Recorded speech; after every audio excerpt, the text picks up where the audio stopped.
Hey everybody, this is Modern Refugee.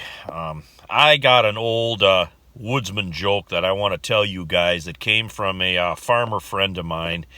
And he told me this joke when I was a lot younger. And this particular fella, he forgot more about guns and shooting than I'll ever know. And it goes something like this. There was a guy from the lower 48. He was going to go up to Alaska bear hunting.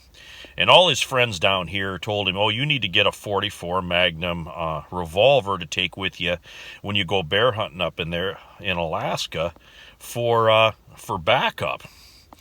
So he didn't have a 44 Magnum pistol, and when he got up to Alaska, he went into the first gun shop that he seen.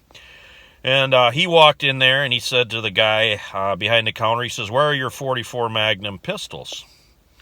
And the guy looked at him and says, well, they're over here in the case. And he went over and he said, which one of these revolvers here is the best one for me to get? And the guy behind the counter says, well, they're all pretty much the same. He said, what do you want to do with it? And he says, well, I want to take it with me bear hunting for a backup gun. And the guy behind the counter in Alaska, he says, oh, well, okay then. He says, but just got to remember one thing when you get that handgun. He says, you got to file the front sight down on it. And the guy from the lower 48, he says, well, why would I want to file the front sight down on this handgun? And the guy behind the counter says, well, that's simple. He says, so it doesn't hurt so much when the bear shoves it up your ass.